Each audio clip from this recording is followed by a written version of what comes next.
ሰው ሲጠመቅ ክርስቶስን ነው የሚለብሰው። ገላትያ ምዕራፍ 3 ላይ ያለ የተጠመቃችሁ ሁሉ ክርስቶስን ለብሳችሁታል ማለት ነው። እና አንዳንድ ጊዜ ዕውቀታችን ጣልቃ ይገባና እቺ ዲግሪ ላይ አንዳንድ የተጠራቀመች ነገር ትረብሻለች፣ እምነትን ትረብሻለች።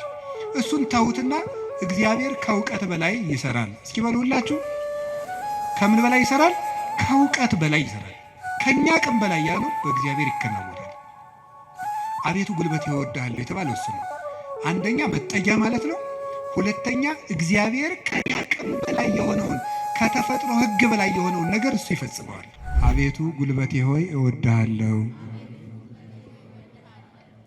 እሺ መዝሙር 17 ቁጥር 1 ላይ ቅዱስ ዳዊት የተናገረው ኃይለ ቃል ነው። ሁላችሁም እንደምታውቁት ቅዱስ ዳዊት የእግዚአብሔር ፍጹም ወዳጅ ነው። በንባው የሚታወቅ አባት ነው።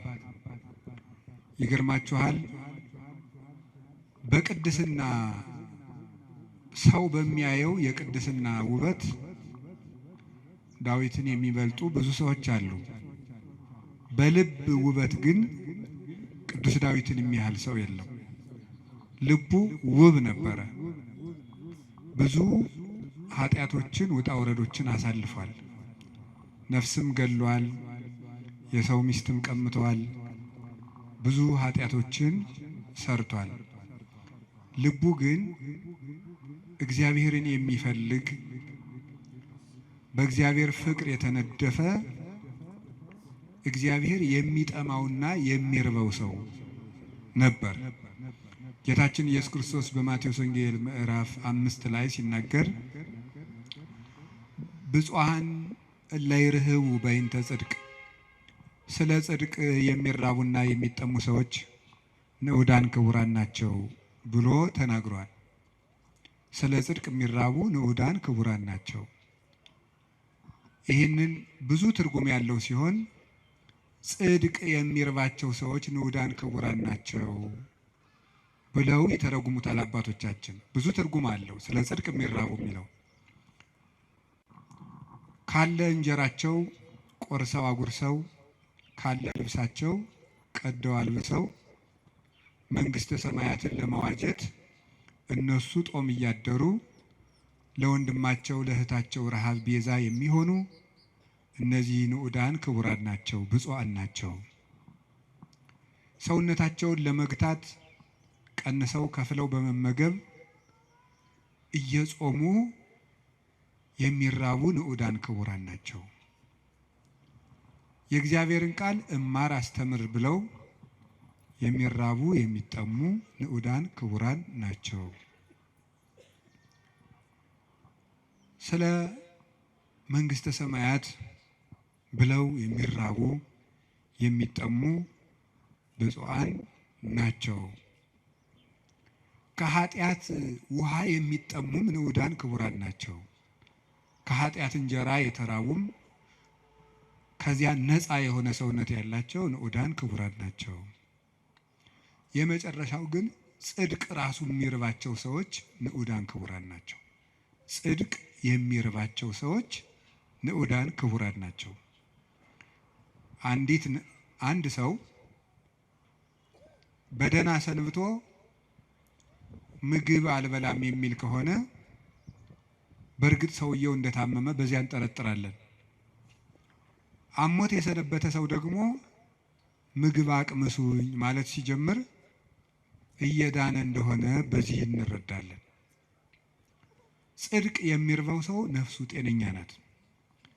እግዚአብሔር የሚርበው፣ ቃለ እግዚአብሔር የሚርበው፣ ማስቀደስ የሚርበው፣ ኪዳን ማድረስ የሚርበው፣ መጸለይ ግዴታ ሆኖበት ሳይሆን ርቦት የሚጸልይ፣ ጠምቶት የሚጸልይ፣ እግዚአብሔርን ፊቱን የማየት ረሃብ ያለበት፣ የእግዚአብሔርን ፊት የማየት ጥማት ያለበት እሱ ብፁዕ ነው ማለቱ ነበር ጌታ። እንዲህ ያለች ነፍስ ካላቸው ቅዱሳን ውስጥ የመጀመሪያውን ቦታ የሚወስደው ቅዱስ ዳዊት ነው። እግዚአብሔር የሚርበው ሰው ነበር። እንዲህ ብሎ እንደተናገረ ሐሰስኩ ገጸከ ገጸ ዚአከ አሐሰስ እግዚኦ ኢትሚት ገጸከ ምኔ። አቤቱ ፊትህን እሻለሁ፣ አቤቱ ፊትህን ከኔ አትመልስ። አቤቱ ፊትህን እፈልጋለሁ፣ ከባሪያህም ተቆጥተህ አትራቅ። ኃጢአቴ ክፉ ቢሆንም እንኳን በኃጢአቴ ተቆጥተህ አትራቀኝ። ፈጣሪ ቸል አትበለኝ እያለ የእግዚአብሔር ፊት ይርበው ነበር። ወከመ ያፈቅር ኃየል ሀበ አንቄተ ማያት ከማሁ ታፈቅር ነፍሴ ሀበ እግዚአብሔር አምላኬ። ዋልያ ወደ ውሃ እንደሚናፍቅ ሰውነቴ እግዚአብሔርን ተጠማች። ሲሳዬ ኮነኒ አንብኤ የፈጣሪን ፊት ያለው ብዬ የማለቅሰው እንባዬም ምግብ ሆነኝ። ወተሐውከት እማት ዓይኔ ይላል በሌላው ዓይኖች ያንተን ፍርድ ከመፍራትና ፍቅርህን ከመፈለግ የተነሳ እንደ ተቆጡት ልጅ ብክን ብክን አሉ። ወአራስኩ ምስካቤ ወበአንበቤ አራስኩ ምስካቤ በእንባዬም አልጋዬን ምንጣፌን አርሰዋለሁ ያለ ይናገራል። በሌላኛው የመዝሙር ክፍሉ ደግሞ አምላኬ አምላኬ እገይስ ኀቤከ ፈጣሪ ሁልጊዜ በእግረ ልቡና ወደ አንተ ገሰግሳለሁ። ጸማት ነፍሴ ለከ ሰውነቴ አንተን ተጠማች። ማይዜ እበጽሕ ወእሬ ገጾ ለአምላኬ ደርሼ የፈጣሪን ፊት የማየው መቼ ነው ይላል። እስከ ማይዜኑ ጊዜው ተረሳኒ ለግሙራ አቤቱ ፈጣሪ እስከ መቼ ትዘነጋኛለህ? ደክማ አይንቴ እንዘ ይብላ ማይዜ ትመጽእ ሀቤ ዓይኖቼ መቼ ወደ እኔ ትመጣለህ እያሉ አንተን በመጠባበቅ ፈዘዙ ደከሙ። ማይዜ ትመጽእ ሀቤ ወደ እኔ የምትመጣ መቼ ነው? ወአሐውር በየዋህተ ልቤ ማእከለ ቤቴ አንተን በመጠበቅ በልቡና ቅንነት ጸንቼ እጠብቅሃለሁ። እግዚአብሔር እድል ፈንታዬ ጽዋ ተርታዬ ነው። ያለ እግዚአብሔር ምግቡ፣ እግዚአብሔር ልብሱ፣ እግዚአብሔር መጠጡ ነበር። ፈጣሪ ወበመስካቤኒ እዜከረከ ሳንቀላፋም አንተን እያሰብኩ አንቀላፋለሁ፣ በመኝታዬም አስብሃለሁ። ፈጣሪ አንተ ብከ ተገደፍኩ እማሕፀን በእናቴ ማህፀን በአንተ አምኜ ተጣልኩኝ። አንተ አምላኬም ከርሰ አምላኬ ፈጣሪ በእናቴ ማህፀን ሳለሁ አንተ አምላኬ ነህ። እናቴ የበላችው ተጭኖ የጠጣችው አንዝዞ እንዳይገለኝ የጠበቅከኝ ከእናቴ ማህፀን ጀምሮ አባቴና እናቴ የእውነተኛ ረዳቴ መጠጊያዬ አንተ እግዚአብሔር ነህ። እግዚአብሔር ብርሃኔና መድኃኒቴ ነው።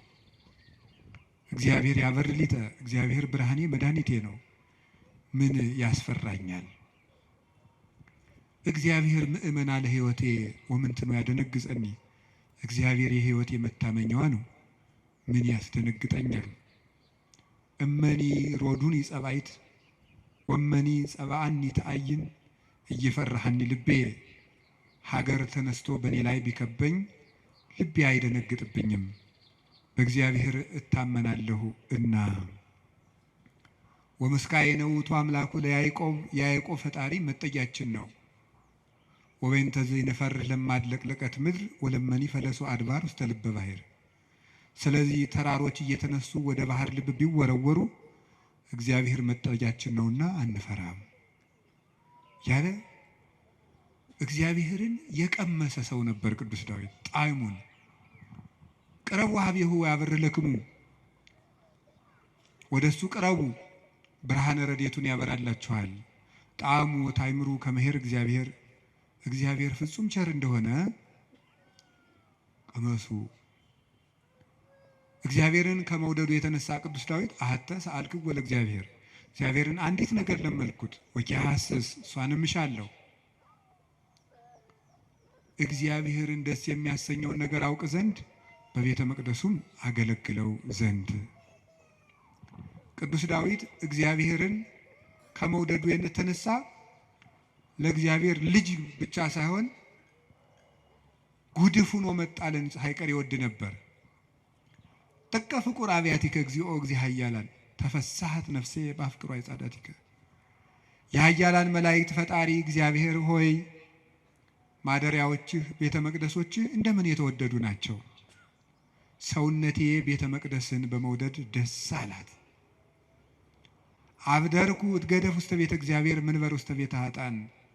በኃጥአን ድንኳን ቤት አዳራሽ ተመችቶኝ ከሚኖር በእግዚአብሔር ቤት ብጣል እንኳ ደስ ይለኛል ይላል ቅዱስ ዳዊት። እግዚአብሔርን አመስግኖ የማያልቅበት ነው። በተስፋ ባሕቲትከ አኅደርከኒ፣ በአንተ አለኝታ አንተ ብቻ ባለኝታ አሳደርከኝ። በአንተ አምኜ እሰክም ወነውም፣ ዓይኖቼንም በአንተ አምኜ እከድናቸዋለሁ። ስነሳም አንተን አምኜ እነሳለሁ እያለ ልቡን በእግዚአብሔር የጣለ እግዚአብሔርን የሚወድ ሰው፣ የእግዚአብሔር ልብ የፈሰሰለት ሰው ነበረ።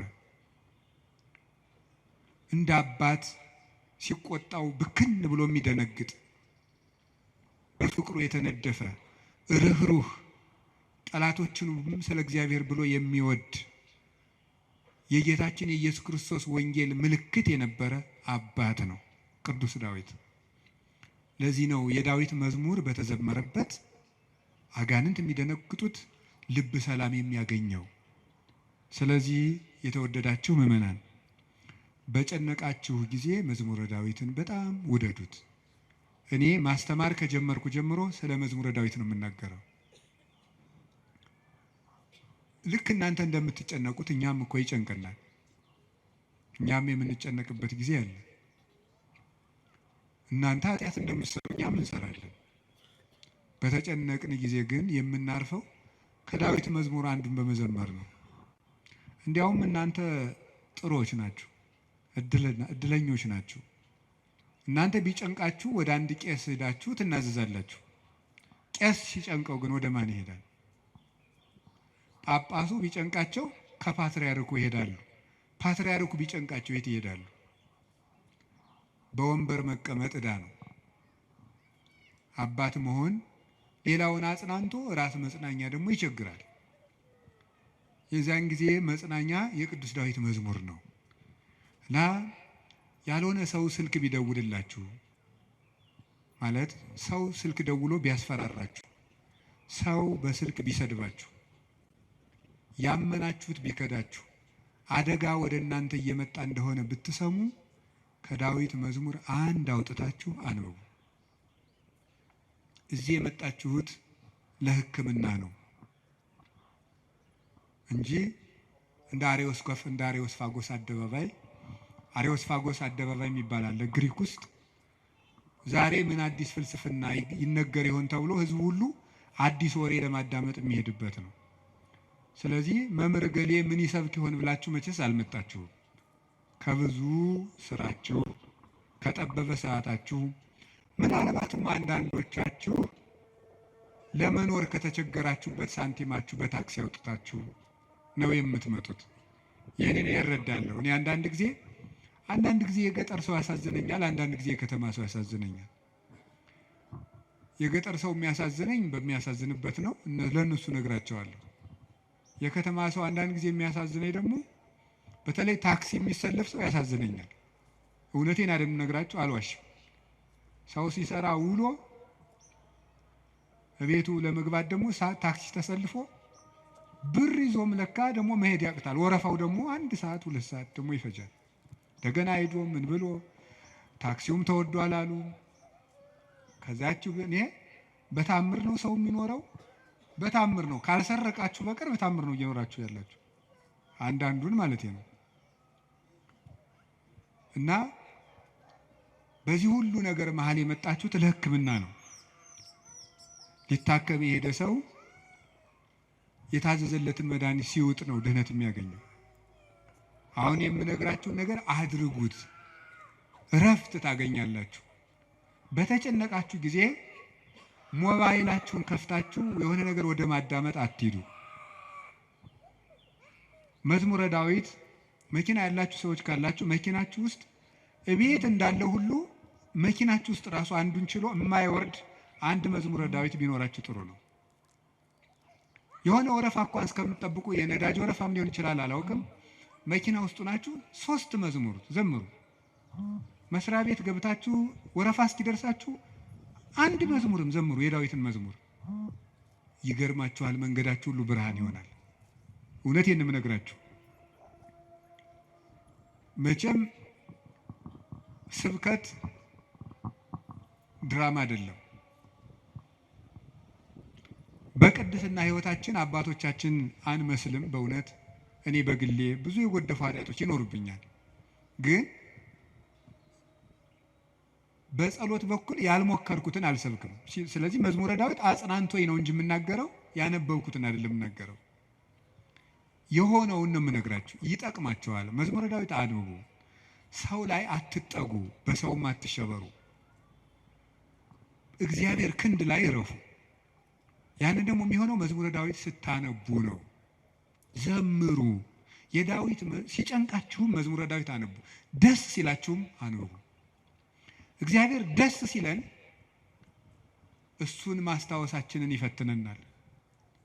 ሲከፋን አኩርፈን አለመውጣታችንን ይፈትነናል። ስለዚህ ሲከፋን ምን ዘምር? እሱ እግር እንገኝ። ምንድነው? ሴት በሚያስጨንቅ ስቃይ ትወልዳለች። ወልዳ ስትጨርስ ከባሏ እግር ትገኛለች ይላል። ኦሪት ዘፍጥረት ያለው አይደለም? በምጥ ወልደሽ በስቃይ ወልደሽ ፈቃድሽ ወደ ባልሽ ይሆን ያለ። በስቃይ ትወልዳለች። ወልዳ ስትጨርቅ ከባሏ ጋር ትውላለች። ይሄ ማለት አንዲት ነፍስ በመከራ ተጨንቃም ከሙሽራዋ ክርስቶስ እግር ነው መገኘት ያለበት። ትርጉሙ ይሄ ነው፣ መንፈሳዊ ትርጉሙ። የቅዱስ ዳዊት መዝሙር ደግሜ ነው የምነግራችሁ። አሁን ምናልባት እዚህ ቤተክርስቲያን ውስጥ ተመልሼ ብመጣና ባስተምር ሌላ ቀንም ስለ መዝሙረ ዳዊት ልናገር እችላለሁ። ቅዱስ ዮሐንስ አፈወርቅ ምን ይላል? ስብከት እንዳሻሽል ከፈለጋችሁ እናንተ ያለባችሁን ችግር አሻሽሉ ብሏል። እናንተ በተመሳሳይ ሁኔታ እየኖራችሁ ተመሳሳይ ርዕስ አትስበከን አትበሉኝ። ስለዚህ የእናንተ ሕይወት መጀመሪያ የነገርኳችሁን ችግር ከለቀቀ አሁን ደግሞ አዲስ ስብከት ይዤ እመጣለሁ ይላል። ስለዚህ በዚህ ዘመን ሩቅ ነገር ምንድን ነው ቢባል ተስፋ ነው። ተቆጥቼ መስበክን ያሁን እየተውኩ መጥቻለሁ። ኑሮው ተቆጥቶት ይሄ ሰው ጦርነት ተቆጥቶት ምን እናርገው ብዬ ዝም ብዬ ተስፋ ነው የምነግራችሁ። እና ለተስፋ ደግሞ የቅዱስ ዳዊት መዝሙር ፍጹም መሰላል ነው። ምዕመናን ፈትኑና ውቀሱኝ። ማታ አንድ መዝሙረ ዳዊት ድገሙ። ከመተኛታችሁ በፊት እንደው 1 ሰዓት 2 ሰዓት 3 ሰዓት በቃ ከስልካችሁ ፍሪ መሆን አለባችሁ። መዝሙረ ዳዊት አንብቡ። እግዚአብሔር ከእናንተ ጋር ይሆናል። ቅዱስ መቃርስ ምን ይል ነበር? ጌታዬና አምላኬ መጠጊያዬ ኢየሱስ ክርስቶስ ሆይ ይህንን ሌሊት የማድርበት ጉልበት የለኝም። ሌሊቱን እንዴት እንደማድር አንተ ታውቃለህ። አንተ ከኔ ጋር ሁን፣ በፈቃድህ አሳድረኝ ብሎ ይጸልይ ነበር። ስለዚህ የቅዱስ ዳዊትን መዝሙር ጸልያችሁ አንብባችሁ ተኙ። ማለዳችሁን እግዚአብሔር ማታውን የቀደሰ ሰው ማለዳውን ይቀድሳል። ማታችንን ካበላሸ ነው ማለዳችንም ይበላሻል። ማለዳችን ከተበላሸም ማታችን ይበላሻል። ማለዳም በመዝሙረ ዳዊት እንጀምር ሲሆን አንዳንድ መዝሙራትን በቃላችሁ አጥኑ። ስንት ነገር ተሸመድዶ የለ እንዴ? ሐሜት እኮ አሁን ስንት ሰው ያውቃል። ሰው እኔ እንደው አንዳንድ ጊዜ ይገርመኛል። ሰው ወሬ እንዴት አድርጎ እንደሚይዝና ቃለ እግዚአብሔር አጥና ሲሉት ግን ወራ ይዘው ሐሜት ግን በ5 ደቂቃ ስንት ሐሜት ይሸመደዳል። አጥኑ መዝሙረ ዳዊት መጠጊያችሁን እግዚአብሔር አድርጉ እና ቅዱስ ዳዊት በረከተ እግዚአብሔር የሞላበት ፍጹም የፍቅር ሰው ነበረ። ሰውንና እግዚአብሔርን ይወድ ነበር እላችኋለሁ። የቅዱስ ዳዊት በረከቱና ረድኤቱ አሸናፊነቱ ጭምር ከሁላችን ጋር ይሁን። ቅዱስ ዳዊት ጠላቶቹ ሁሉ ተሸንፈውለት እረፍት ካገኘ በኋላ የዘመረው መዝሙር ነው ይባላል። መዝሙር 17 ጠላቶች ሁሉ አርፈውለት የዘመረው መዝሙር ነው ይላል። በእኛም ላይ የሚነሳብንን ነገር ሁሉ እግዚአብሔር ያሳርፍልን፣ እረፍት ይስጠን መድኃኒዓለም። ስለዚህ ምን አለ? አቤቱ ጉልበቴ ሆይ ተናገሩ እንጂ በሉ ሁላችሁ። እኔን መሰላችሁ እንዴ? እግዚአብሔርን እኮ ነው። በሉ እሺ፣ አቤቱ ጉልበቴ ሆይ በሉ።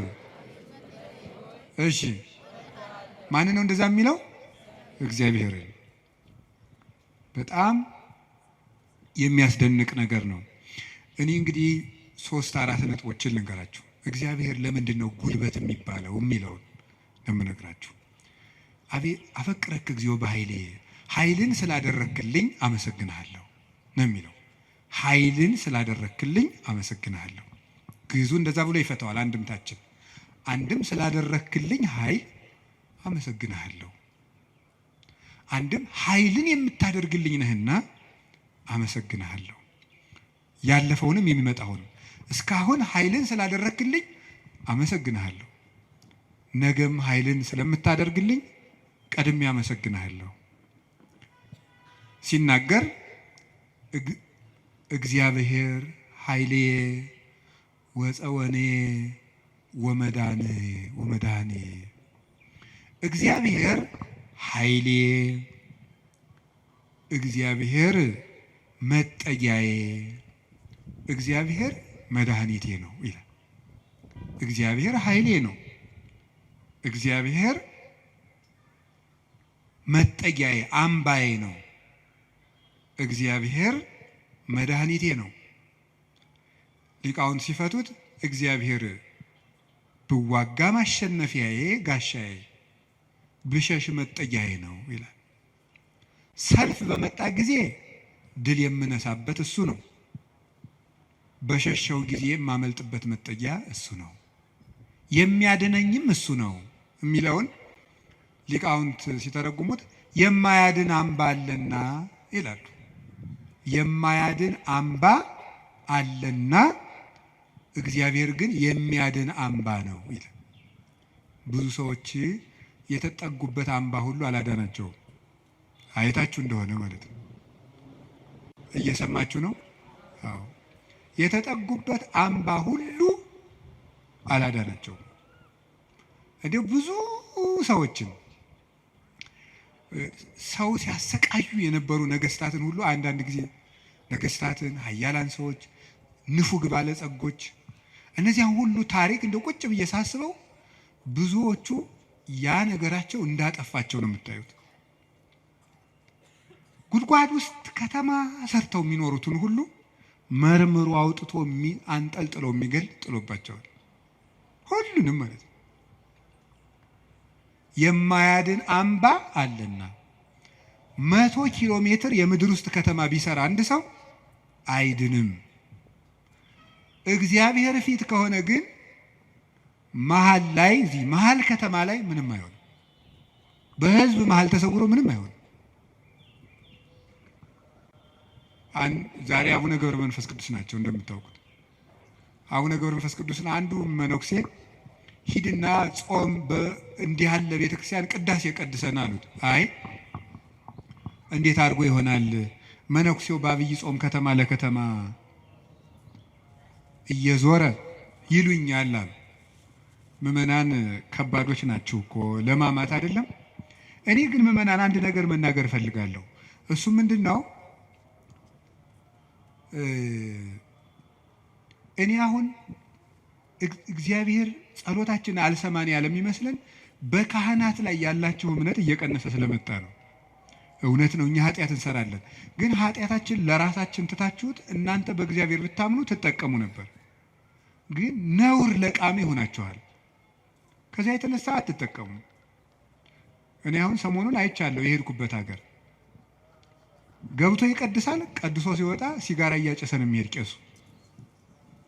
አሁን የኢትዮጵያ ካህናት ይሄን ብታየው አትሰቅሉንም? መሀል ከተማ ላይ ጳጳስ ሲያጨስ ነው አይቻለሁ። ጳጳስ እያጨሰ ምን ትላላችሁ እስቲ? አሁን ጳጳሱ ሲጋራ እያጨሱ ቡል እኔ ጳጳሳት ያጭሱ የሚል አዋጅ አልናገሩም፣ እነሱም አይሰሙኝም ብል ራሱ እነሱም አይሰሙም። የእኛ ጳጳሳት እኔ አያደርጉም አይሰሙም። ግን ማለት የፈለግኩት ሲጋራውን ቡል እያደረገ መጥተው እጁን ሳም አድርገው ትሄዳሉ ምዕመናን። እኔ ባይኔ እኮ ነው ያየሁት። ትናንት ራሱ አይቻለሁ። ዛሬ ጠዋት ነው የገባሁት። እነሱ እንደዛ ነው የሚያደርጉት። እግዚአብሔር ጋር እንጂ ሰው ነውር ላይ አይደለም የሚንጠለጠሉት። ጉልበታችን መምጣት ያለበት ወደ እግዚአብሔር ነው። እንድንጠቀም መጠጊያ ማድረግ ያለብን እግዚአብሔርን ነው። የዘመን ጉዳይ እንጂ ማንም ሰው ከእግዚአብሔር ተለይቶ የተጠጋበት አምባ ሁሉ አይረባውም፣ አይጠቅመውም። ከእግዚአብሔር የተጠጋ ግን ይኸው ኤልዛቤልን ታውቋታላችሁ አይደለም? ናቡቴን እንደዚህ አድርጋ አስገድላ፣ እሷ ግን በግንብ የተሰራ ምርጥ ቤት በዘመኑ ድንጋይ ተወርሮ የማይፈነቅለው ቤት በሙሉ ሰርታ፣ ሰረገላ የማይገባበት ቤት ፈርሳ፣ ቤት ሰርታ፣ በጦር የማይወጋ ቤት ሰርታ፣ ይገርማችኋል፣ ገለው አውጥተው በመስኮት ነው እንደውም ጎትተው የጣሏት። ደሟንም ውሻ ነው የላሰው። መጽሐፍ ቅዱስ ይናገራል። ይሄ የሚያድን አምባ እግዚአብሔር ነው። የሀብት አምባም አያድንም፣ የዘመድ አምባም አያድንም፣ የጦር የሰረገላ አምባም አያድንም። አንድ ሰው ብዙ ቀን ክፉ ነገር አልደረሰበትም ማለት መጨረሻው ያምራል ማለት አይደለም። ጽዋው ሞልቶ እስኪፈስ እግዚአብሔር ሊታገስ ይችላል። ትዕግስቱን የፈጸመለትና ሰው በቸርነቱ መጠቀም ያቃተውለት ግን የፍርዱን ጽዋ ይቀዳዋል። የሚያድን አምባ እግዚአብሔር ነው። እግዚአብሔር አምባዬ ነው፣ ተጠግቼ የማልፍበት የሚያድን አምባዬ እግዚአብሔር ነው። ዘመድም ስልጣንም ወገንም የጓደኛ ብዛትም መሳሪያም አያድንም። የሚያድነው እግዚአብሔር ነው። ለዚህ ነው ኃይሌ ወፀወኔ ብሎ ወመድኃኔ የጨመረበት። የሚያድን አምባዬ አምላኬ ረዳኤ ወቶ የከልቦቱ ፈጣሪዬ እውነተኛ ረዳቴ ነውና እታመንበታለሁ። እውነተኛ ረዳቴ ነው ብሏል። እውነተኛ ረዳቴ ነው ሲል እውነተኛ ረዳት ማለት ምን ማለት ነው? እውነተኛ ረዳት ለምሳሌ አሁን ሰው እንጀራ አብልቶ እያበላ ብር ሰጥቶ ብር የሰጠውን ሰውዬ ቪዲዮ ይቀርጻል። ልብስ አልብሶ ቪዲዮ ይቀርጻል። አሁን ደግሞ በእነዚያ ሰዎች ላይም አትፍረዱ። እንደዚህ ስላችሁ አንድ ሰውዬ ነበር ቅዱስ ዮሐንስ አፈወርቅን ሄዶ እንዲህ አለው፣ መምህር ሆይ ምጽዋት መመጽወት እወዳለሁ፣ ስመመጸውት ደግሞ ስመሰገን ደስ ይለኛል። ስለዚህ ውዳሴ ከንቱ ካለበት ጽድቁ አይጠቅመኝም ማለት ነው። ምጽዋቱን ልተወው ትላለህ ወይስ እንዴት ታላድርግ አለው። ተወው አለው። አይ ምጽዋቱን ተወው ካልከኝ ማነው ውዳሴ ከንቱን ተወው ካልከኝ ምጽዋቱን እተዋለሁ አለው። በል እንግዲህ ከነ ውዳሴ ከንቱ መጽውት አለው። ምክንያቱም ሰው አዝመራ ዘርቶ ምንም ባይጠብቀው ለእሸት ያህል ጥቂት አያጣም። አንተም ከነ ውዳሴ ከንቱ ስጥ ዝም ብለህ፣ እግዚአብሔር በረድኤቱ ዋጋ አይነሳህም አለ። ስለዚህ እገሌ መመስገን ፈልጓል አትበብ፣ ይፈልግ፣ እኛ ምን አገባን፣ ይፈልግ ማለት የፈለግኩት ግን እውነተኛ ረዳት የተባለው በመርዳቱ የማይመካ እግዚአብሔር ነው። በመርዳቱ አይመካም። ገብቷችኋል አይደል? አንዳንድ ሰው ሱሪ ገዝቶ አቀማመጣችሁን ሁሉ ኦዲት ማድረግ ይጀምራል። ሱሪ ከገዛላችሁ አንተ ጭቃ ላይ የምትቀመጥ የሚል ሱሪ እያየ ነው እሱ ስለገዛ ይችላል ነው። እኔ ያላየው እንደዛ የሚያደርግ ሰው አይቼ አላውቅም። እንደሱ ነው የምታደርገው የሚል ማለት ነው። በይፋ መከራ የሚያለ እውነት የሚጻደቅ ኧረ እንረጋጋ። በማን ላይ ነው ለዚህ የበቃን? አናውቅህም፣ ውሃ ቀቅለህ የምታድር አልነበርክም የሚል ሰው አለ። እንደዚህ ጠቅ የሚያደርግ በነገር መርሽ እግዚአብሔር እንደዚያ ባሽሙር አይወጋም ሰጠው ብሎ እውነተኛ ረዳቴ ነው ያለው እሱ ነው። እግዚአብሔር ሳይሰለች ይረዳል። ሳይሰለች ይረዳል። ሁልጊዜ ነው የሚረዳው። እግዚአብሔር ምንድን ነው የምትሉት? አንኮንዲሽናል ላቭ ነው የምትሉት መሰለኝ አሉ። የእግዚአብሔር ፍቅር ሁኔታ የለውም ማለት ምን ማለት ነው? ጥሩ ሰው በሆንኩ ቀን የረዳኝ እግዚአብሔር በረከስኩ ቀን አይተወኝም። ስለዚህ እግዚአብሔር እውነተኛ ረዳት ነው። ሰው ግን ቀን የጣለለት ጥሎ ይሄዳል። እግዚአብሔር እውነተኛ ረዳት ነው። ሁሉ ነገር ሲያልቅ ብቻችን ስንቀር አብረውን የሚቆም እሱ ነው። የእግዚአብሔር ቤተሰቦች እግዚአብሔር እውነተኛ ረዳት ነው ማለት እሱ ነው። መርጦ አይረዳም። እግዚአብሔር አሽቃብጡልኝ አይልም። አሁን እኮ በጣም እኔ እንደው አንዳንድ ጊዜ ይገርማል። አሁን ለምሳሌ ለቤተ ክርስቲያን እንኳን ሰው ስራ ለመስራት ትሪትመንት ይፈልጋል። እንዲህ ይባላል እኒህ አቶ ገሌ በእውነቱ ለዚህ ቤተክርስቲያን ዋና ቀኝ እጅ ናቸው ካልተባለ ደስ አይለውም። ይሁን እኔ እንግዲህ እዚህ የዚህን ደብር አላልኩም፣ ኦል ኦቨር ዘ ወርልድ ነው። ገብታችኋል አይደለም? የዚህን ደብር ማለት ሳይሆን በቃ በአጠቃላይ ሰው ነው። ሰው እኔንም ጨምሮ ማለት ትሪትመንት በቃ ኮሚኒኬሽኗ ካላማረች ወይ አለቃው ወይ ሰባኪው ወይ መምህሩ ገብረ ስላሴ ወለተ ስላሴ መጣችሁልን አልተባለ አይሆን። እግዚአብሔር እንደዚህ አይደለም የሚለው። አሁን ዝም ብለህ መጥተህ እግዚአብሔር ሆይ ሳንል ዝም ብለን እንዲሁ ቆም ምብንን ይሰማል፣ ልብን ያዳምጣል እግዚአብሔር። እለተሰምዑ ለሆሳሰ ልብ። ቆይ በኋላ የኔታ ይሉላቸዋል መላከ ገነት። እኔ በዚህ በጩኸቱ ዓለም ስለሌለውበት እሳቸው ይሉልናል። ይሄ መልካ ሕማማትና በጣም ደስ ይለኛል። ስለ ስላሴ የሚነገር ነውና እለተሰምዑ ለሆሳሰ ልብ። ደስ ሲል ስላሴ የልብን ሹክሹክታ የሚሰሙ የልብን አፍን አይተው ሳይሆን ነገር አሳምሮ ተናግሮ። እኛ እኮ ኮሚኒኬሽን ስኪል ተብሎ ኮርስ እየተሰጠን ነው። ሰው የሚወድልህ ወግ እንዴት አድርገህ ታዋጋለህ ነው ጨዋታው። መከራርከህ ማዳመጥ አንዱ ስኪል ነው ምናምን። የሰዎችን ጥቅም አስቀድም፣ ምንትስ እንደዚህ በል፣ የቃላት ምርጫ ይኑርህ። እግዚአብሔር እንደዚያ ሳይል ጥሩ አድርገው ተናገሩ። ፍልስፍና ተምረዋል፣ ዲግሪ ያላቸው አነጋገር ይችላሉ። መግቢያው እንዴት ነው? ሀተታውሳ ኮንክሉዥኑ ጥሩ ነው አይልም። እግዚአብሔር ልብን ይሰማል።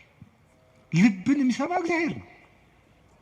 ሐና የሳሙኤል እናት ሐና ምንም እኮ ነገር አላለችም። በልቧ ነበር የምታተኩትኩ። እግዚአብሔር የልቧን ይሰማት። እግዚአብሔር የልቧን ይሰማት። ሌሎችም እና እግዚአብሔር ልብን ያያል፣ ሰው ፊትን ያያል የተባለ ለዚህ ነው።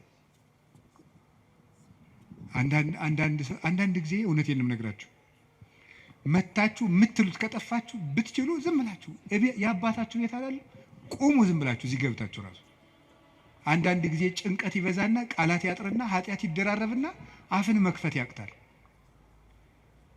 ገብቶ ዝም ብሎ ቢቻል ማልቀስ ጥሩ ነው። እግዚአብሔር ከሺህ ቃላት አንድ ዘላላ እንባን ይወዳል። እዚህ ገብቶ ማልቀስ እና እግዚአብሔር እውነተኛ ረዳቴ ነው።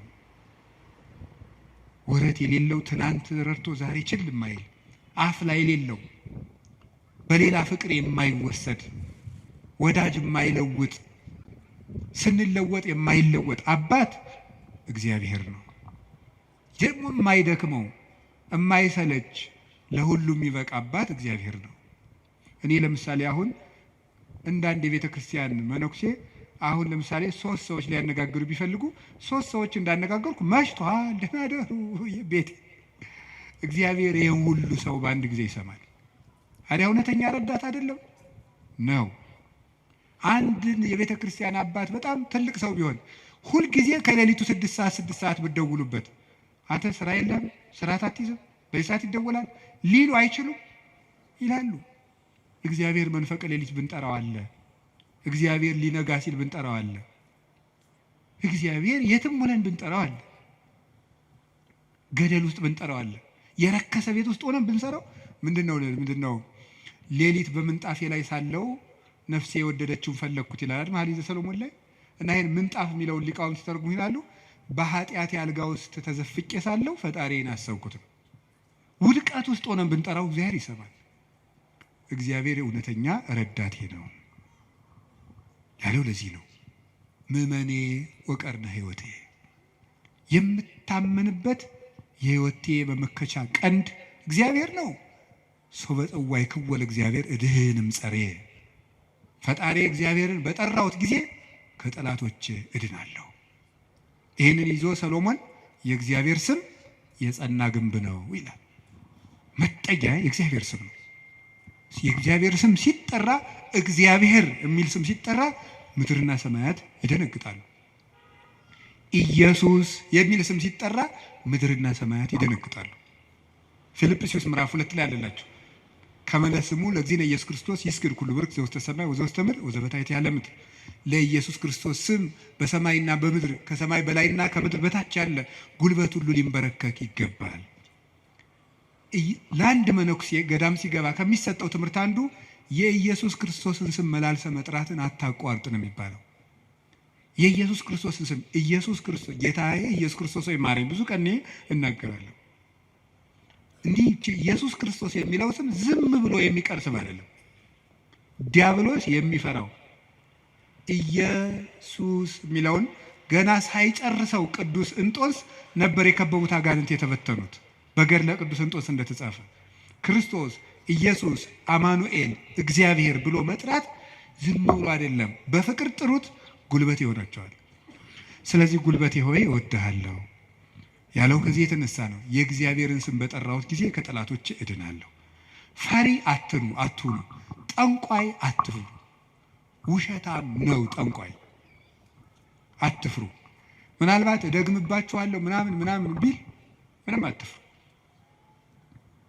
አሁን ይሄ ድሮማ ምን ያደርገ ይሄ ጠንቋዩ ሁሉ ጨው በቂጣ ቅቤና በርበሬ አንድ ላይ ሆኖ በገጠር በነገራችሁ ላይ ጨው የሚባል በርበሬ ነው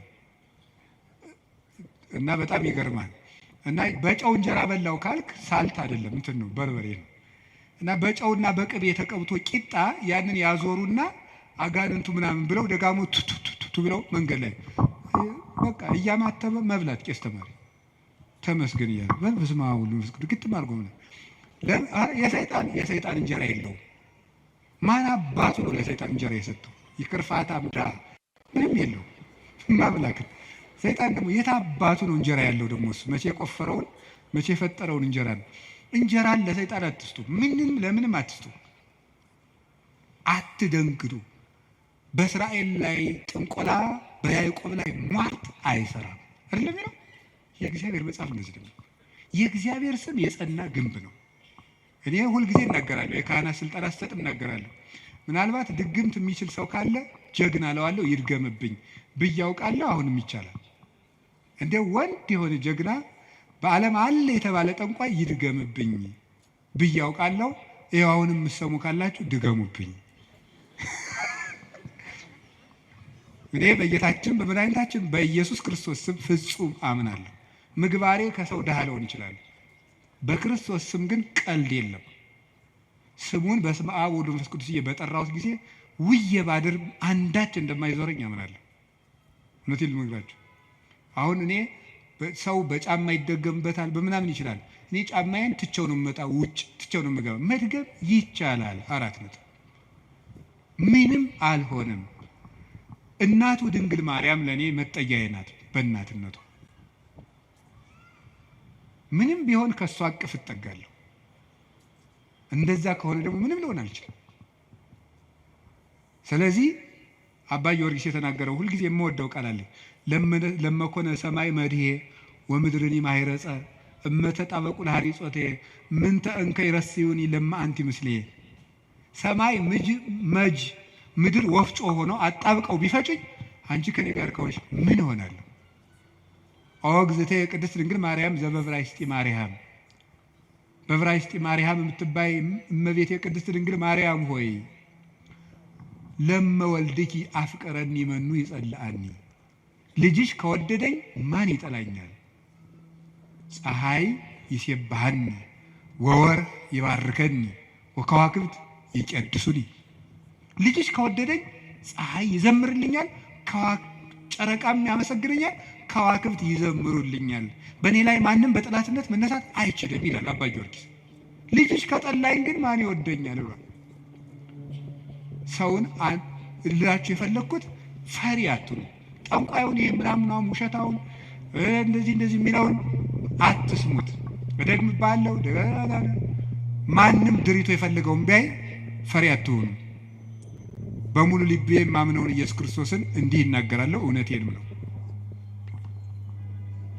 ስለዚህ እግዚአብሔር የምዋጋበት የደህንነት ቀንድ በሬ በቀንዱ እንደሚጠበቀው እኔ በእግዚአብሔር ተጠብቄ እኖራለሁ ይላል ቅዱስ ዳዊት። እግዚአብሔር ሁላችንንም ይጠብቀን፣ ከሌሊት ከሚሰብር በቀን ከሚወርጅ ያድነን መድኃኔዓለም። ሁላችን በሰላም ወጥተን እንድንገባ ይፍቀድልን። ስለዚህ ጉልበቴ ሆይ በሉ እስኪ ምን አላችሁ በሉ እንጂ። ስለዚህ ጉልበቴ ማለት ኃይሌ ማለት ነው። አሁን ትንሽ ነገር ስለዚህ ተናግሬ ትምህርቴን ለመቋጨት ልሞክር። ኃይል፣ በዚህ ዓለም ላይ ኃይል የሚባሉ ብዙ ነገሮች አሉ። የኤሌክትሪክ ኃይል አለ፣ የፊዚክስ ኃይል አለ፣ ሌላም ብዙ ኃይል አለ። እነዚያን ኃይሎች እዛው ትቻቸው፣ ግን በዚህ ደግሞ በማህበራዊ ኃይል በሚባለው ደግሞ ጥሩ ኃይሎች አሉ። እነሱ ኃይሎች ሶሻል ፓወርስ የሚባሉት እዛ ውስጥ ምን አለ? ለምሳሌ የመጀመሪያው እና አንዱ ኃይል የሚባለው የሞራል ፓወር የሚባል አለ። ሞራል ፓወር ማለት የስነ ምግባር ኃይል ማለት ነው። የስነ ምግባር ኃይል የሚባለው ሁለት ይከፈላል። የመጀመሪያው አርአያነት ይባላል። አርአያነት ብዙ ከሚናገር አንድ ድርጊት ያለው ሰው ዓለምን ይመልሳል። እንግዲህ በዚህ በፔዳጎጂ ትምህርት አዲስ አበባ ዩኒቨርሲቲ ያሳተመው አንድ መጽሐፍ ላይ እኔም አንብቤያለሁ። ሰዎች በመማር ማስተማር ሂደት ውስጥ መጀመሪያ የሚያስታውሱት ያዩትን ነው።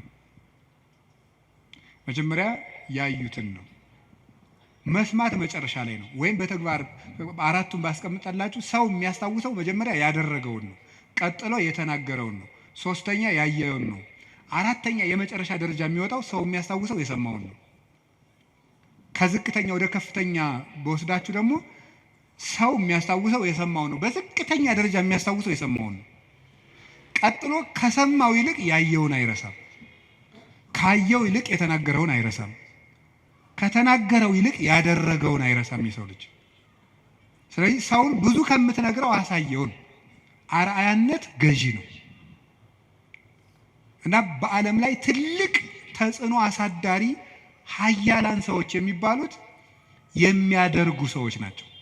በአርአያነት የሚያደርጉ የሚያስገድዱ ሰዎች ለጥቂት ቀን ሰው ፈርቶ ያገለግላቸዋል። አርአያ የሚሆኑ ሰዎች ግን የሰውን ልብ ሳይዋጉ ይገዛሉ ይባላል።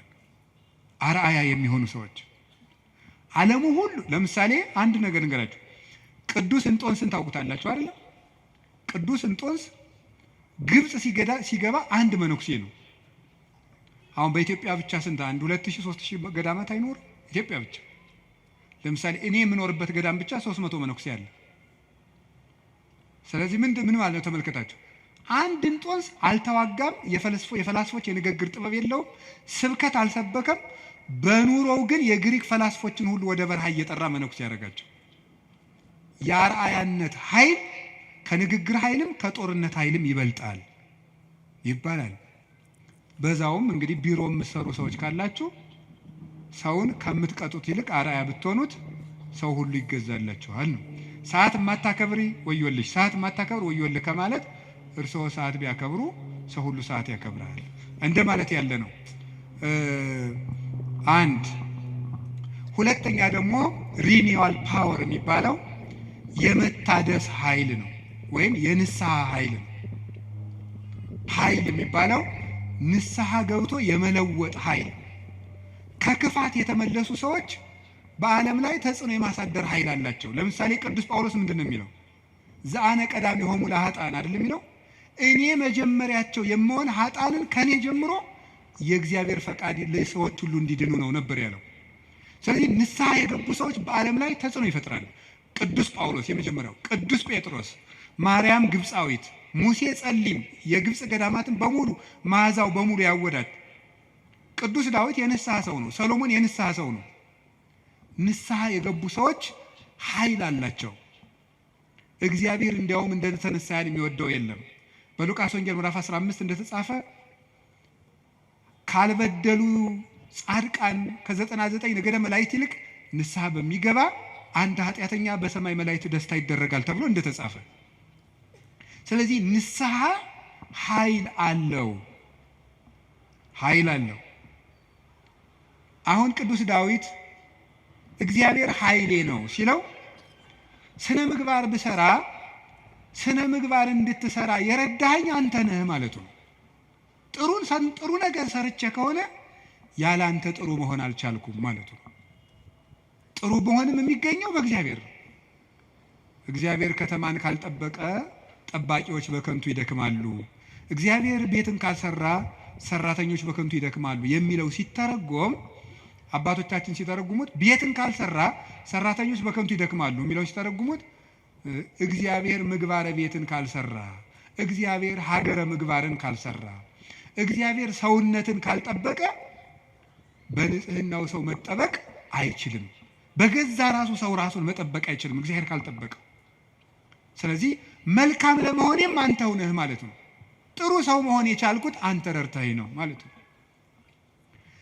በንስሐ እንድነሳ ያበቃኸኝም አንተ ነህ።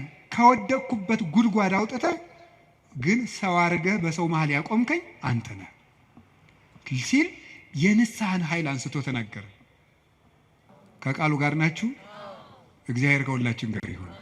ብዙ ንስሐ የገቡ ኃጥአን እንግዲህ የዮሐንስ ወንጌል ምዕራፍ 12 ላይ ያቺ ሽቶ የቀባችው ሴት አለች አይደል? የሽቶ መዓዛ ቤቱን ሞላው ይላል። በጣም ሁልጊዜ አይኔን የሚስበኝ ንባብ ነው። የሽቶ መዓዛ ቤቱን ሞላ ይተል ሊቃውንት ሲተረጉሙት ቤት የተባለች ቤተክርስቲያን ናት። ክርስቶስ ያለበት ቤተክርስቲያን ናት። ክርስቶስ ያለበትን ቤት ያቺ ሴት ያመጣችው ሽቱ ሞላው ማለት ምን ማለት ይመስላችኋል? የአንዲት ንስሐ የገባች ነፍስ ዝናዋ ስነ ምግባሯ ቤተክርስቲያንን ሞላ። አሳዳጁን ጳውሎስ አይደለም እንዴ ተነስተን ቅዳሴ ላይ ቅዱስ ሐዋርያ ጳውሎስ ሰናየ መልእክት ፈዋሴ ዱያን ዘነሳይከ አክሊለ ሰአል ወጸልይ በእንቲአነ ያድኅን ነፍሳተነ በብዛ ሳህሉ ወምሕረቱ በእንተ ስሙ ቅዱስ የሚባለው እኮ አሳዳጁ ጳውሎስ ነው። የዚያች ሴት ሽቶ ቤቱን ሞላው ማለት ንስሐ የገባች ነፍስ መዓዛ ቤተ ክርስቲያንን ይሞላል። ተዘከረነ ሳይባል ቅዳሴ ተቀድሶ ያውቃል? ሰምታችኋል? ይቀደሳል ነው አትሰሙ? ተዘከረነ ሳይባል ቅዳሴ ያልቃል? ስለዚህ የዚህ ወንበዴ መዓዛ ቤተ ክርስቲያንን አልሞላትም? ሞልቷታል። በቀኝ በከመ ተዘከርኮ ለፈያታዊ ዘየማን በቀኝ የተሰቀለውን ወንበዴ እንዳሰብከው እኔንም አስበኝ። ሁልጊዜ የዚህ ወንበዴ መዓዛ ቤተ ክርስቲያንን ሞላት ክርስቶስን ስለለበሰ። አዲያ ወንበዴን መልሶ በቤተ ክርስቲያን ዓመት ሙሉ ስሙ እንዲጠራ ላደረገ አምላክ አቤቱ ጉልበቴ ሆይ ንገሩኝ እወድሃለሁ መባል ይገባዋል። የኃጢአትን ሸክም ፈንቅዬ ወጥቼ በፊትህ እንድቆም ያደረከኝ አምላኬ ሆይ ጉልበቴ ሆይ እወድሃለሁ። የእግዚአብሔር ቤተሰቦች ያለ እግዚአብሔር ጉልበት ካለንበት ኃጢአትን መውጣት አንችልም። አንዳንድ ጊዜ ሰይጣን ምን ሊለን ይችላል? አይ እንዲሆኜ ረክሼ ቤተክርስቲያን አልሄድም፣ እንዲሆኜ ረክሼ የጸሎት መጽሐፌን አልነካውም፣ እንዲህ ባረኩበት እጄ እንዲህ በልኮ እንደው ይገርማቸዋል እኮ ጸሎተኛ ለመሆን ምን ያስፈልጋል ቢሏቸው አንድ አባት መጸለይ አሏቸው። ጸሎተኛ ለመሆን መፍትሄው ምንድን ነው ንገሩኝ እንጂ መጸለይ ነው። ወደ እግዚአብሔር ቤት ለመምጣት መፍትሄው ምንድን ነው? ወደ እግዚአብሔር ቤት መምጣት በሉ እንጂ ንገሩኝ እንጂ ወደ እግዚአብሔር ቤት ለመምጣት መፍትሄው ምንድን ነው? ጥሩ ሰው ለመሆን መፍትሄው ምንድን ነው? ከነ ክፋታችን መምጣት። ምክንያቱሳ የዮሐንስ ወንጌል ምዕራፍ 7 ላይ ጌታ ምን ብሎ ነግሮናል? እኔ ውሃ ነኝ። እስኪ ውሃ በሉ። የተጠማ ቢኖር ወደ እኔ ይምጣ ሲል እኔ ምንድን ነኝ ማለቱ ነው። ስለዚህ ወደ ወንዝ የሚሄድ ንጹህ ሰው ነው ያደፈ ሰው ነው? ንገሩኝ። ያደፈ ሰው ነው። እንዲያውም ካደፍን ነው ቤተክርስቲያን መምጣት ያለብን። ልንነጻ ነው የምንመጣው። ውሃ የሚቀዳ የተጠማ ሰው ነው? የጠጥቶ የጨረሰ ሰው ነው? የተጠማ ሰው። እንግዲያውስ ክርስቶስ ለእኛ ለተጠማ ነው ያስፈልገናል። ለደረቀ ዛፍ ውሃ እንደምናጠጣው እንዳይደርቅ እንደምናጠጣው ደረቅ ለሆነችው በረሃ ለሆነችው ነፍሳችን የሕይወት ውሃ ክርስቶስ ያስፈልገናል። ፍሬ ቢስ ለሆነው ቅጠል ብቻ ለሆነው ሰውነታችን የሕይወት ውሃ ክርስቶስ ያስፈልገናል። መምጣት የሚያስፈልገን ለእኛ ነው። ጉልበቴ ሆይ እወድሃለሁ የምንለው በእግዚአብሔር ጉልበት እንጂ ሰው በጥረቱ ብቻ ከኃጢአት ሊወጣ አይችልም። ምዕመናን እንደዛ ነው የምነግራችሁ። ክርስቶስ ካልጠራን በቀር እውርነታችን አይለቀንም። ማርያም መግደላዊት እኮ ጥርጥሩ እንደያዛት እንዲሁ አትክልተኞች ወስደውት ይሆን እያለች በኋላዋ ማርያም ብሎ ድምፁን ሲያሰማት ነው ፊቷ የበራላት። መድኃኔዓለም ሲጠራን ነው ልባችን የሚበራው። እንዲጠራን ደግሞ ሁልጊዜ መምጣት አለብን። እሱ ጉልበት ሲወጣን ነው የሚወጣው። ቅዱስ ጴጥሮስ ወደ ውሃው ሲሰጥም አቤቱ እንዳልሰጥም አድነኝ አለው። ጌታ እጁን ሲልክለት ምዝዝ ብሎ ወጣ። ካለንበት ጉድጓድ የምንወጣው እግዚአብሔር ጉልበት ሲሆነን ነው። ጉልበቴ ሆይ እወድሃለሁ የምንለው ከዚህ የተነሳ ነው። የእውቀት ኃይል የሚባል አለ። እስቲ የእውቀት ኃይል በሉ ንገሩኝ እንጂ።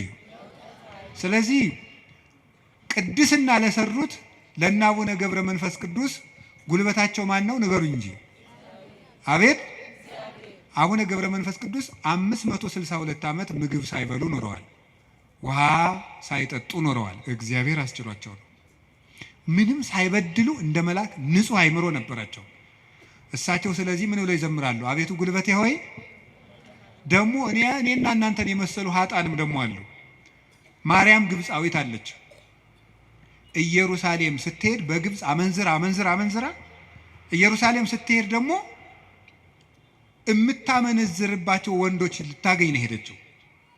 ሰዎች ኢየሩሳሌም ሊሳለሙ ሲሄዱ መርከቡ ውስጥ መሳፈሪያ ሳንቲም አልያዝኩም፣ ክፈይ፣ አልከፍልም፣ እኔ ከፍላለሁ እንዴ፣ ከፈለክ ከኔ ጋር ተኛ እያለች ሰውነቷን ለመርከብ ዋጋ የምትሸጥ ሰው ነበረች። እሷ ሰው ሁሉ ወደ መቅደሱ ሲገባ ደጅ ላይ ያለ ስዕል ግን እሷን ይገፋት ጀመር በኃይል። ቆማ ስታለቅስ የእመቤታችን ስዕል አየቻት። ወደ መሐሪው ልጅሽ ንገሪልኝ አለች። ከዚያ በኋላ እንድትገባ ተፈቀደላት። ወደ ዮርዳኖስ ማዶ ሂጂ፣ በዚያም ለነፍስሽ ረፍት ታገኛለሽ። ሄደች። ቤተ መቅደስ ውስጥ ቤተክርስቲያን ለመግባት ቅጥሩን ለመግባት ጉልበት ያልነበራት ግብፃዊቷ ዘማዊቷ ማርያም ክርስቶስ በምሕረት እጁ ከነካት በኋላ ግን ምን ሆነ? ቅዱስ ዞሲማስ ሲይዝ ከመሬት አንድ ክንድ ቆማ ስትጸልይ ነው ያገኛል። እንደዚች ያለችው ኃጣንም አቤቱ ጉልበቴ ሆይ እወድሃለሁ።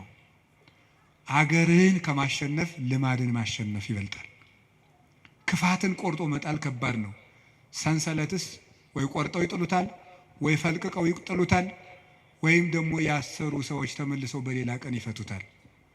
የኃጢአት ሰንሰለትን ግን እግዚአብሔር ካልረዳን መፍታት አይቻልም። እና ለዚህ ነው ቅዱስ ዳዊት ጉልበቴ ሆይ እወድሃለሁ ያለው። ለንስሐም ጉልበታችን እግዚአብሔር ነው፣ ለንጽህናም ጉልበታችን እግዚአብሔር ነው፣ ለእውቀትም ጉልበት እግዚአብሔር ነው። የእውቀት ኃይል የሚባለው እሱ ነው። እውቀት ባዶውን ሲነገር ኃይል የለውም። አንዳንድ ጊዜ ይህንን እኔም አስባለሁ። እውነት ለመናገር መቼስ ተያይዘን ከምንጠፋ አንዳችን ተናጋሪ አንዳችን ሰሚያን እንተጋገዝ ተብሎ ነው እንጂ እውነት ለመናገር እኔን የመሰለ ሰው እዚህ ቆሞ መስበክ አልነበረበትም። መስበክ ያለባቸው እንደነ ቅዱስ ዮሐንስ አፈወርቅ ያሉ ቅዱሳን መምህራን ነበሩ። ፍጹም አባት ነበር መስበክ የነበረበት። ቅዱስ ባስልዮስ ዘቂሳርያ ሲያስተምር ከአንደበቱ የሚወጣው የእግዚአብሔር ቃል እንደ እሳት ላንቃ እየተቆረጠ በምዕመናን ትከሻ ላይ ሲያርፍ ይታይ ነበር ይላል። ቃሉ ከመነገሩ የሰሚዎቹ መለወጥ ይቀድማል። ይሄ የእውቀት ኃይል ነው። እውቀት ኃይል የሚያገኘው አብዝተው ስላጠኑት ብቻ ሳይሆን እግዚአብሔር አብሮ ሲቆም ነው። እና እውነቴን ልንገራችሁ፣ አብዝታችሁ ጸልዩልን፣ ቆመን እንዳናበላሽ እንዳንጠፋም፣ የምንናገረው ኃይልም እየመጣ በእናንተ ላይ እንዲለውጥ፣ ብቻችን እንዳንቆም፣ እግዚአብሔር አብሮን እንዲቆም የእውቀት ኃይል የሚባለው እሱ ነው። ቅዱስ ጎርጎሪዎስ ዘኑሲስ፣ የኑሲሱ ጳጳስ ጎርጎሪዎስ ሀገረ ስብከት ላይ ሲመደብ ጥቂት ክርስቲያኖችና ብዙ እምነት የሌላቸው ነው የነበሩት። እሱ ካስተማረ በኋላ ደግሞ የማያምኑት ቁጥር የቀድሞዎቹ የክርስቲያኖችን ቁጥር አክሎ ክርስቲያኖች ደግሞ የቀድሞዎችን ኢአማንያን ያህል በዝተው ነበር ይባላል። ብቻውን ሙሉ አውሮፓን የለወጠው ኃይለ መንፈስ ቅዱስ ያደረበት ብቻውን አንድ ጳውሎስ ነበር ክርስቲያን ያደረገው መጀመሪያ። ለዚህ ነበር የመንፈስ ቅዱስን ኃይል በመግለጥ እንጂ በቃላት ማባበል አላስተማርኳችሁም ይላል ቅዱስ ጳውሎስ። ጆሮአችሁ ይሰማል? የመንፈስ ቅዱስን ኃይል በመግለጥ እንጂ በቃላት ማባበል አላስተማርኳችሁም ያለ ቅዱስ ጳውሎስ ስለዚህ ነው። በእግዚአብሔር ኃይል መጣው እንጂ ቃላትን በማሳመር አልመጣሁም የሚለው ለዚህ ነው። ኃይል እግዚአብሔር ለእውቀት ያስፈልገዋል። ብቻቸውን ሀገር የሆኑ ሰዎች አሉ፣ ከእውቀታቸው ላይ እግዚአብሔር ቆሞበት። ቅዱስ ዮሐንስ አፈወርቅ ብቻውን ቁስጥንጥንያ ውስጥ የሚያበራው ምሰሶ፣ ቅዱስ ያሬድ ኢትዮጵያዊው ብቻውን የቤተ ክርስቲያን ትጥቅ ሆኖ በየማህሌቱ ብቻውን ቆሞ የኖረው እውቀቱ ውስጥ ኃይል ነበረ። አንቀጸ ብርሃንን እኮ አክሱም ጽዮን ውስጥ ገብቶ ሲጸልይ ቅዱስ ያሬድ የዚህ ምሰሶ የዚህ ብርሃን የቅዱስ ያሬድ ብርሃን በማህሌቱ ይኸው 1418 ዓመታትን እዚህ ያለውን በዚህ ቤተክርስቲያን ውስጥ የእውቀት ኃይል የተጫነው እውቀት፣ ነጠላ ያልሆነ እውቀት፣ ብልጣብልጥነት የሌለው እውቀት። መማር ማለት ስማርት ቲንኪንግ አይደለም። መማር ማለት ሰው መሆን ነው። ሰው እንድንሆን ጸልዩልኝ። ሁላችንም እግዚአብሔር ሰው ያድርገን እና እንደ ቅዱስ ጳውሎስ ያሉት ብቻቸውን ቆመው ሺህ ቤተ ክርስቲያን የሆኑት መምህራን አቤቱ ጉልበቴ ሆይ እወድሃለሁ ቢሉት የተገባ ነው። ሌላው የመከራ ኃይል አለ። እስቲ የመከራ ኃይል በሉ። ስንት ኃይል ነገርኳችሁ? ምንድን አይ ተመስገን እንደው በሉ። እሺ የሥነ ምግባር ኃይል በሉ። ሌላስ? የእውቀት ኃይል። ሌላስ? አቤት የመከራ ኃይል። እሺ የሥነ ምግባር ኃይል። ከዚያ በፊት ምን ብያችሁ ነበር? የአርአያነት ኃይል የሚባለው ይሄ ሞራል የሚባለው እሱ በሁለት ተከፍሎ ስነ ምግባርና አርአያነትና ንስሐ ብለን ከፍለናል። ቀጥሎ የእውቀት ኃይል ብዬ ነገርኳችሁ። ሶስተኛ አሁን የምነግራችሁ ደግሞ የምንድን ነው? የመከራ ኃይል ነው። የመከራ ኃይል የሚባለው ጉልበቴ ሆይ እወድሃለሁ ያለው አሁን ቅዱስ ዳዊት አሸንፏል። ዘመኑን በሙሉ ጠላቶችን አሸንፏል። ያሸነፈ ግን በውጊያ ሳይሆን በምንድን ነው? በመከራ ነው ያሸነፈው። ይገርማችኋል። በመከራ ማሸነፍ ከዚህ ዓለም ሎጂክ የራቀ ነው። በዚህ ዓለም ለማሸነፍ ፓወር የግድ ያስፈልጋል ነው ቀመሩ። ይሄ ነው። አሁን የዚህ ዘመን ሰው እና ክርስትና ልገናኝ የሚለው ተፍ ብለህ ሰልፍ ኮንፊደንስ ይኑርህ ነው። በክርስትና ደግሞ ተፍ ብለህ ትሁቱን ነው። ስለዚህ ነገሩ ወዲያና ወዲህ ነው። ከብቷችኋል አይደለም? ትሁት የሆነ ከፍ ይላል ነው። አሁን ደግሞ ራስህን ከፍ አድርግ፣ አትጣል ነው። እንደዚህ ነው። ማስታወቂያ ስራ፣ ገንባ፣ ራስህን አስታውቅ በደንብ። እንደዚህ ነው። የፈለግከውን ነገር ስራ፣ ስለማንም አትጨነቅ፣ ግድ አይኑርህ። እንደዚህ አይነት ነገር ነው የሚሰበከን። እንደሱ የሚባል ነገር የለም። እንደውም የሚባለውም 100% ኮንፊደንስ ኔጌቲቭ ኮንፊደንስ ነው ይባላል። ስለዚህ ተገቢ አይደለም። ምንድን ነው ታዲያ? እኛም መከራ ማሸነፍ ነው የሚባለው። ቅዱስ ዳዊት ለምሳሌ እንዲህ ያደረገ፣ ሳኦል እያሳደደው ሄደ። ቅዱስ ዳዊት ዋሻ ውስጥ ተጠጋ። ሳኦል ዳዊትን ፈልጎ ተኛ እና አበኔር ይባላል የሳኦል የጦር አበጋዝ፣ ከሳኦል ከጨርቁ ጫፍ ቆረጥ አድርጎ ዳዊት ወስዶ አለፍ ብሎ አበኔር አንተ የውሻ ሬሳ አይመስልክ ጌታህን እንዲያርገን የምትጠብቀው አለው። ተኝቶ ነበር ያም ማለት ነው። ግን የቅዱስ ዳዊት ጋሻ ጃግሬዎች አረ ዛሬ እግዚአብሔር ጠላትህን በእጅህ አሳልፎ ሰጥቶልሃል እንበለው አሉት። እናንተ እኔ ከእናንተ ጋር ምን አለኝ? እግዚአብሔር በቀባው ላይ እጄን አላነሳም አለ።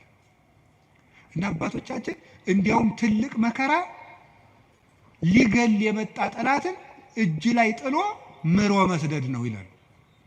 ይሄ እኮ የልብ መከራ ነው። እናንተ አሁን ታደርጉታላችሁ? አሁን እኔ ለምሳሌ ዱላ ይዤስ ያባረርኳቸው ቤታችሁ ብመጣና ኋላ አጥቻችሁ እኔን ድንገት እንቅልፍ ቢጥለኝ ተነስታችሁ እንዴት ነው የምታደርጉት? ምንም አታረጉም። እናንተ ክርስቲያኖች ናችሁ። ለሁሉም ግን ዳዊት ሰው የማይወጣውን ተራራ የወጣ ተራራ ነው የሚባለው። ለዚህ የልብ ጉልበት ያስፈልጋል። ትዕግስተኛ ለመሆን የልብ ጉልበት ያስፈልጋል። አሁን እኮ ሰው ገለባ ነው። ፍርድ ቤት ውስጥ ባልና ሚስት ተካሶ ዓለም እየቀለጠ ያለ ትዕግስት በማጣት አይደለም? በቃላት ጦርነት አይደለም? እንዲሁ አታፍሩም ወይ? እንዲህ ብሎ ሰድቦኝ እንዲህ ብላ ሰድባ እያላችሁ እንዲሁ አታፍሩም ወይ? እውነቴን እኮ የምነግራችሁ። ጦር ይዞ የመጣውን ጠላቱን እጁ ላይ ሲያገኘው እግዚአብሔር በቀባው ላይ እጄን አላነሳም። ሌላ ቀን እኮ ደግሞ ምን አደረገው? ዳዊት ወልዴ ቃል ከማይዜኒ ዳዊት ወልዴ ቃል ከማይዜኒ ዳዊት ስትዘምር እኮ ደስ ይለኛል እና በገና ደርድርልኝ አለው።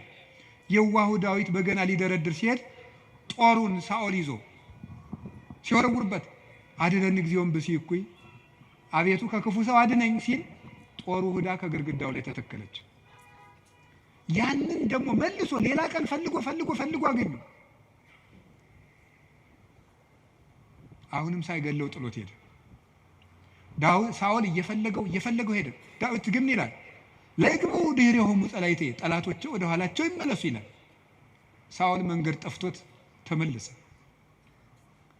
ደክሞ ማሸነፍ የእግዚአብሔራዊነት ነው። ከዛ ምን አደረገ? ጎልያድ በመጣ ጊዜ ዳዊት በሰይፍ ነው ያሸነፈ በጠጠር? እስኪ ንገሩኝ። ስለዚህ የዳዊት ጉልበት ሰይፍ ወይስ እግዚአብሔር? ንገሩኝ እንጂ። ጠጠሯ ናት ያሸነፈች ወይስ የእግዚአብሔር ስም? የእግዚአብሔር ስም ከተጫናት ጠጠርም ኃይል አላት። እግዚአብሔር ከሌለው ግን ሰይፍም ያስከትላል። ጎልያድ ሰይፍ ይዞ ሄደ፣ ዳዊት እግዚአብሔርን ይዞ ሄደ። ከዚያ በኋላ ስም ወረገመኒ በማልክት ይሁርኩሳን በረገሙ ጣዖቶቹ ረገመኝ። ዋንሰን ሳይኩ ሰለስተ አይባነ ሙስተፈለግ እኔ 3 ድንጋዮችን ከባህር አነሳው ወጠፍክ ወዲ በፍጽሙ ግንባሩን አልኩት አሚሃ ወርቀ በኃይል እግዚአብሔር በእግዚአብሔር ኃይል ያን ጊዜ ወደቀ። ወነሳይኩ ዘምላይሌው ሰይፈ ከሱ ሰይፍን ወሰድኩ ወመተርኩ ርሶ ለጎልያድ የጎልያድን አንገትም ቆረጥኩት አለ። በራሱ ሰይፍ እንዲወድቅ ያደረገው ጉልበቴ ሆይ እስኪ በሉ ሁላችሁም ንገሩ እንጂ። አዎ ይህን የሚያደርገው የእግዚአብሔር ስም ነው። ቅዱስ ዳዊት አንተ ብላቴና ጨንገር ይዘህ የምትመጣ እኔ ውሻ ነኝ ነበር ያለ ጎልያድ። እና እንግዲህ ስጋህን ለሰማይ አዕዋፍ ለምድር አራዊት ቆራርጬ እሰጠዋለሁ አለው። አዎ አንተ ከውሻም ታንሳለህ። ውሻ ጌታውን ያውቃል፣ አንተ ግን ፈጣሪን አታውቅም። አንተ በሰይፍ ትመጣለህ፣ እኔ ግን አንተ በምትገዳደረው በእስራኤል አምላክ ስም እመጣለሁ አለው። የእግዚአብሔርን ስም ይዞ ሄደና ያን 6 ክንድ እስራኤልን ያስጨነቀ ሰው ገረሰሰው። ስለዚህ ጉልበቱ እግዚአብሔር ነው። ጉልበቴ ሆይ እወድሃለሁ አለው። ከገዛ ቤተ መንግስቱ አኪጦፌል የሚባል መካሪ ተነስቶ አቤሴሎምን የገዛ ልጁን አስመስቶ ምንድን ያደረገ? ዳዊትን ሲያዋርደው የዳዊትን ሚስቶች በሙሉ እስራኤል በተሰበሰቡበት ድንኳን አፍጥሮ አገር እያየ የአባትህን ሚስቶች ድፈራቸው ብሎ ገብቶ የአባቱን ሚስቶች እንዲደፈር በመጽሐፍ ቅዱስ የተጻፈ ነው አድርጎ አኪጦፌል የሚባል ሰው አዋረደው።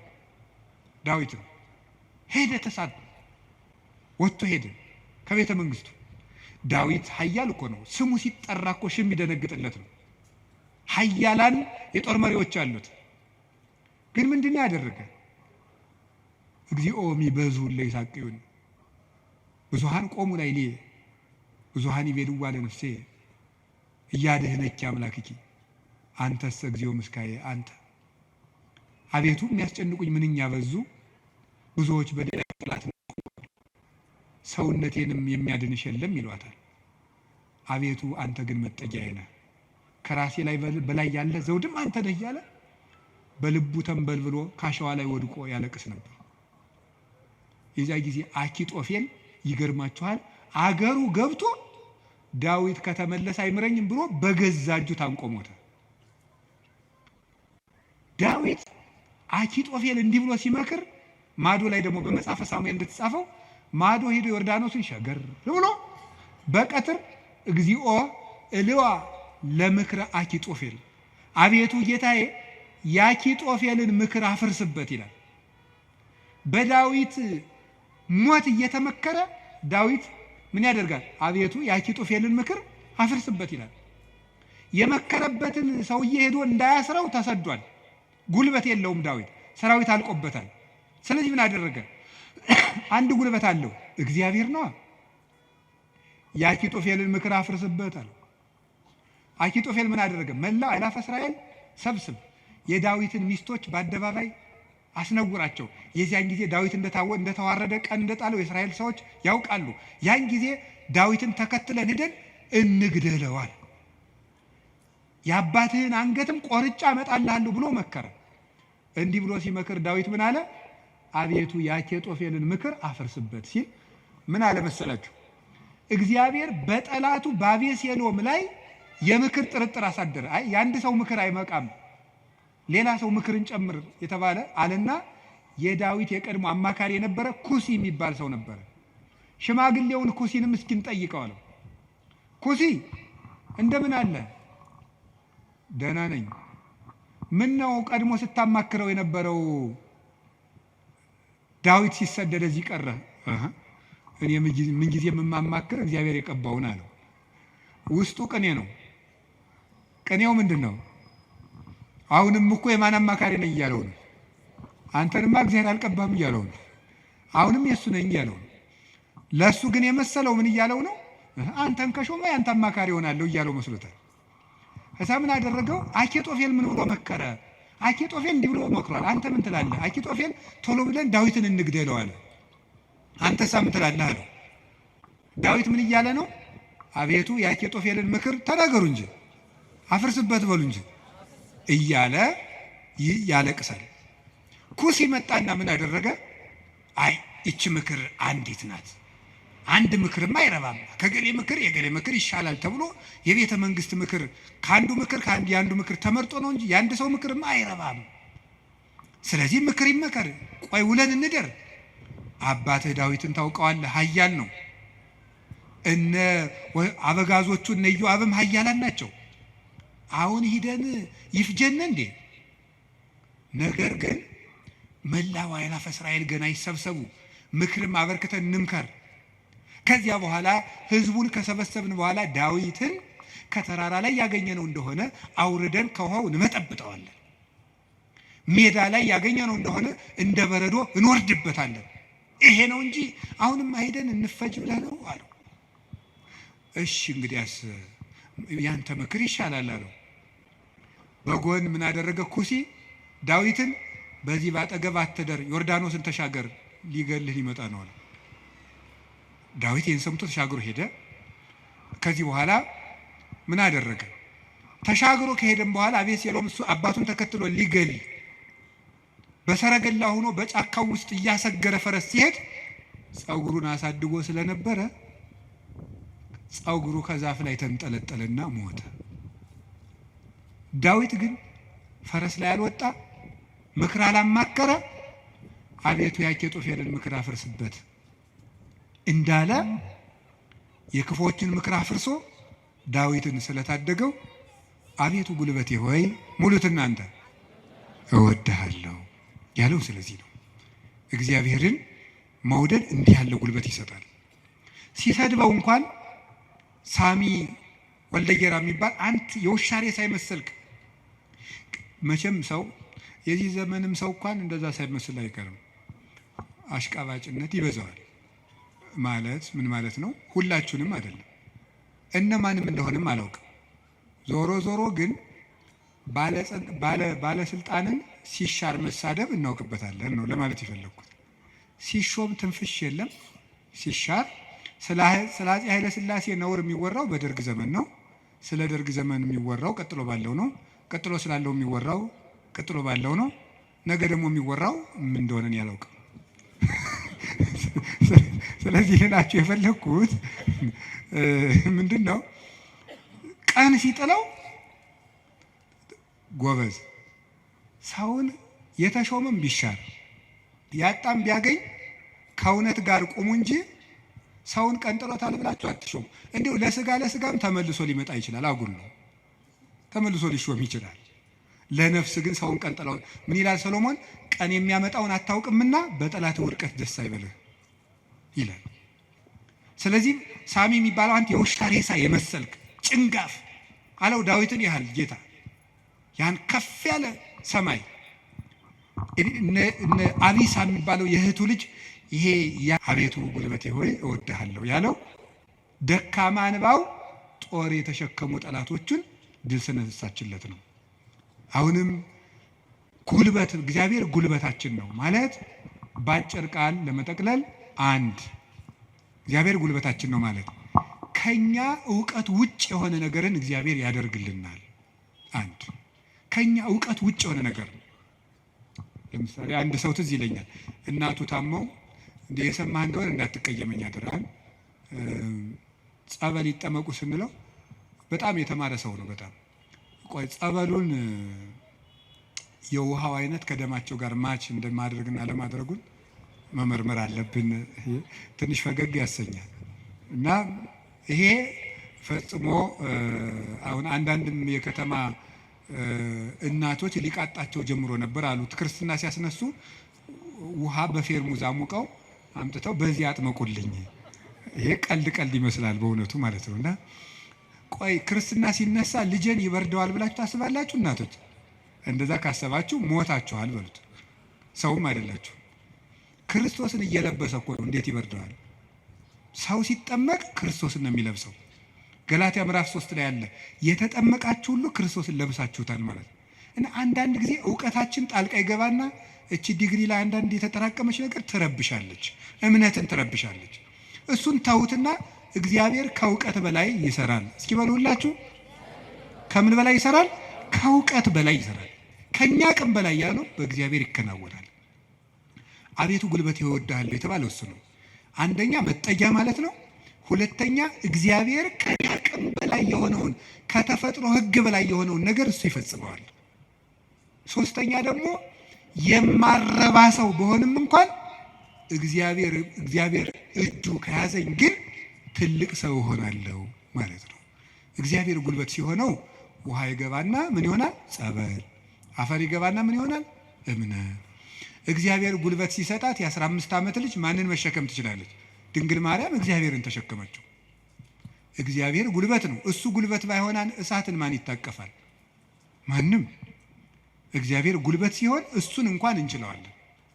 ስለዚህ የእግዚአብሔር ቤተሰቦች በእግዚአብሔር በርቱ፣ እግዚአብሔርን ጉልበት አድርጉት። ሁላችንም በእግዚአብሔር እንመካ። ሁልጊዜ ጸልዩ። አንድ ነገር ብቻ ልናገር፣ ወደ እግዚአብሔር ለመሄድ ከየት ልጀምር ካላችሁኝ ጸልዩ። መንፈሳዊ ሕይወት ከየት ምናልባት ዛሬ ብቻ ቃለ እግዚአብሔር የምትሰሙ ሰዎችም ትኖራላችሁ። ዛሬ ድንገት የመጣ መጥቶም ማያውቅም ሊኖር ይችላል። መንፈሳዊ ሕይወት ከየት እንደምጀምር ግራ ገብቶኛል ካላችሁ መንፈሳዊ ሕይወት መጽሐፍ ቅዱስ ሂድና አጥኑ ወይም እንደዚህ አድርጉ ወይም እንደዚህ አይደለም። መንፈሳዊ ሕይወት መጀመሪያ ከጸሎት ጀምሩ። በቃ ሌላ መጀመሪያ አባታችን ሆይ በቃ እሱም በሉ። ከዛ ቤተ ክርስቲያን ውስጥ ተሳተፉ፣ አስቀድሱ። ከዚያ በኋላ መጽሐፍ ቅዱስን በደንብ ተማሩ። እነዚህ ሶስቱ ሁልጊዜ የቤት ስራ እሰጣችኋለሁ፣ እኔም እናንተም ታደርጉታላችሁ። አሁን ዛሬ መልሼ ልሰጣችሁ ነው። ከዚህ በኋላ በሄድኩበት ሁሉ እናገራለሁ፣ ሰው ቢሰለችም ባይሰለችም። እንደ ከርቤ እስከምትመር ድረስ ተናገር ብሏል አንድ የቤተ ክርስቲያን አባት። እሺ፣ አንደኛው በቀን እንድታደርጉት ሁልጊዜ ነው የምነግራችሁ፣ እዚህ መድረክም ተናግሬያለሁ። አንደኛው በቀን አንድ ምዕራፍ መጽሐፍ ቅዱስ አንብቡ። ሁለተኛው በቀን ቤተ ክርስቲያን ሳትገቡ አትዋሉ።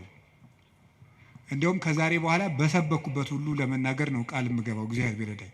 እነዚህን 5 ነገሮች ሰው እስኪያደርጋቸው ድረስ ከቻልኩ እስከምሞት እናገራለሁ፣ እናንተም በጸሎት ካሰባችሁኝ እና ካስጨረሰኝ። ስለዚህ የመጀመሪያው አንድ ምዕራፍ መጽሐፍ ቅዱስ በቀን አንብቡ። ሁለተኛው ቤተ ክርስቲያን ሳትገቡ አትዋሉ። በቀን መግባት የማያስችል ተፈጥሯዊ ግዳጅ ከገጠማችሁ ደጅ ላይ ቆማችሁ ሄዱ። ሶስተኛው በሳምንት አንድ ቀን ቢያንስ አስቀድሱ፣ ውስጥ ገብታችሁ በሳምንት አንድ ቀን ቢያንስ ማለት ነው።